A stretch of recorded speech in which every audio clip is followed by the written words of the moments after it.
Sasa hapa ukienda na mwanaume ni unaingia naye kwa msituni. Ukiingia naye hapo kwa msituni hapo ambapo mnaenda kufanya hizo shughuli, inabidi anakuambia ako na 100.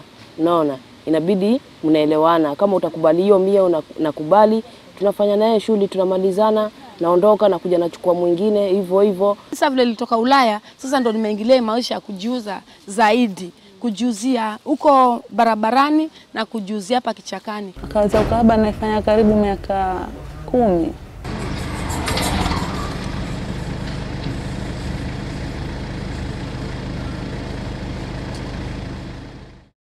Aluya goes through the motions that many women do.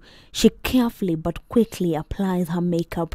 Looking pretty is important for many women, but this 10-year evening ritual is more important to this woman than most others, because in her profession, first impressions are the difference between pay for a day's work and an empty pulse, and there is no time for second glances. Hakuna mtu atatoa pesa kila siku akupe. At 42 years of age, Aluya has a tale to tell, a story of her life. She was born here in Malindi, a town that for all its tranquility hides an undercurrent of sex as a tool of trade, where flesh is the currency. Aluya grew up here and began a life of prostitution in her early teens. It's a livelihood that was passed down to her. Aluya's mother, who died last year, was a commercial sex worker. But it wasn't always predestined that she would wind up in the same profession as her mother. Aluya was married off to a young man at a tender age. She gave birth to 2 children, a daughter and a son. But her marriage barely lasted 2 years. She was divorced. Young, alone, and with 2 young mouths to feed, the unthinkable became the inevitable. Siku ya kwanza aliponipeleka out kuna mahali kuitwa Prometo. Nilipoenda hapo kwa Italiani. High heels vile viatu vya juu nilikuwa sijui kuvaa. Nikavalishwa high heels. Sasa mtaliani mwingine mzee wanipenda. Akawa sasa yeye amenilenga mimi tu ule mtaliani. Haoni na yule rafiki yangu ajua Kitaliani mimi lugha haipandi kwetu. Sasa akawazungumza naye, basi utakwenda na ule nini? Basi nenda ukamsalimie. Sasa mimi nainuka na viatu vangu vya high heels. Nikaenda kinatitimeka, lakini nikifika pale sasa ile glasi ile kupigana chairs nilimwangukia paka ule mzee na glasi pia chini sote. Ilikuwa ni first time hiyo. It was a steep learning curve for Aluya.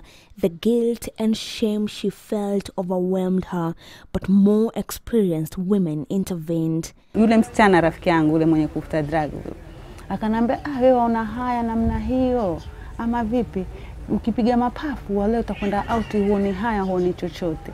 Soon though, Aluya began to adapt, and in the days, weeks, months and years that followed, Aluya's children, especially her daughter, watched their mother's transformation from a helpless young lady into a street-smart, hard-hearted woman of the twilight.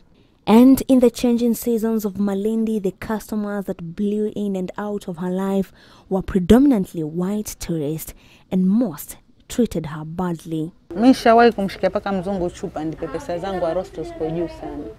Nishadala naye paka usubuhi anaonesha mimi sina pesa paka nde benki. Ushanelewa? Nikikaa naona masaa nipita nasikia kama wazimu. Ilibidi nimshikie chupa, nivunja, ni pesa nyingine tupigana nao. Wazungu acha Afrika wenzetu, mzungu apigana naye kabisa. Akaonesha sina pesa. Aluya has seen the sex tourism industry flourish literally before her eyes and between her sheets. She tells us of the cruelty of the trade and of the growing popularity of child prostitution with tourists. Girls as young as 8 years old now stand shoulder to shoulder with her as equals in the oldest profession. Hapa kuna wasichana wameanza kahaba miaka 12. Hapa Malindi. Kwa sababu Wataliani ndo wanaharibu watoto. Ninakumbuka hivi katika hali ya wateja wangu kwenda kutafuta, nikapita nyumba nyingine karibu na beach. Nilivopita huyo mzungu mwenyewe ni marehemu ama vipi, mzee.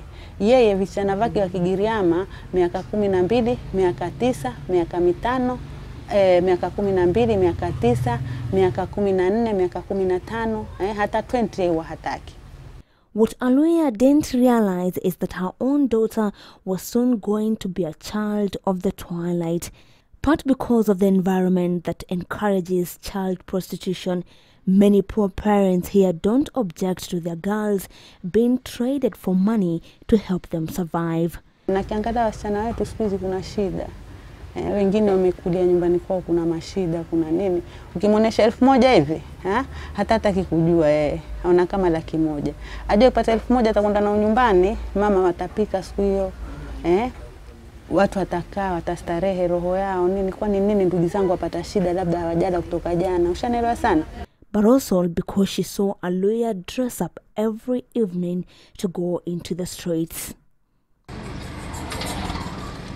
Almost as if she was copying her mother Aluya, Halima, not her real name, got married, divorced and wound up on the streets. Kabidi sasa nyanzenda out kutafuta mapeni nini na wazungu. Na ni kweli nikienda pia mimi naona mambo yangu, pesa napata nini, shaona.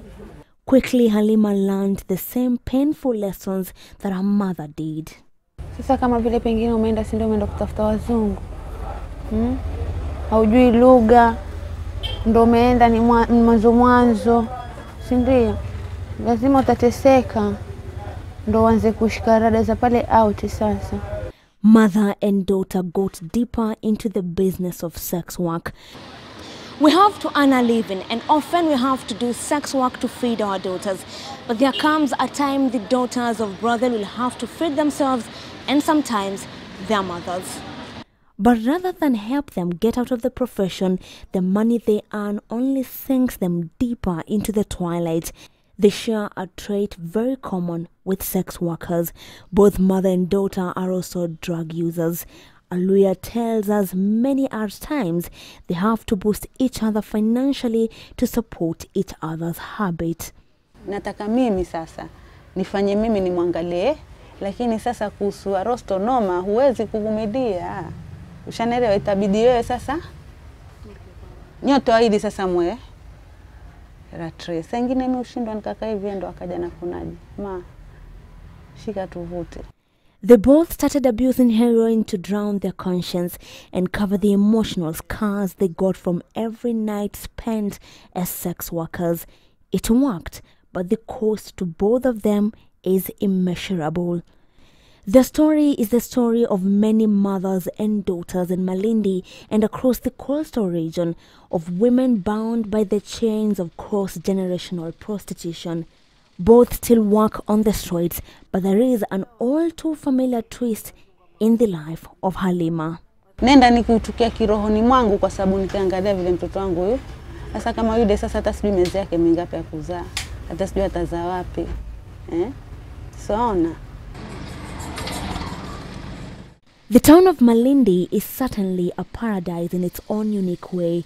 Its deep green ocean that washes ashore to white sandy beaches are comparable to the best in the world. But even this pristine scenery cannot escape the stain of child prostitution. According to a report produced by UNICEF, many families see the sex industry as the only way of putting food on the table. The 2006 report on sex tourism indicates 10,000 to 15,000 girls in Mombasa, Malindi and Ukunda are involved in commercial sex. 45% of these girls began when they were as young as 12 and 13 years old. These numbers have continued to increase, especially with high rates of unemployment and the tough economic times. Aluya and her daughter are just a representative of how generations of daughters of brothel has become a family tradition in the coast, passed down from generation to generation.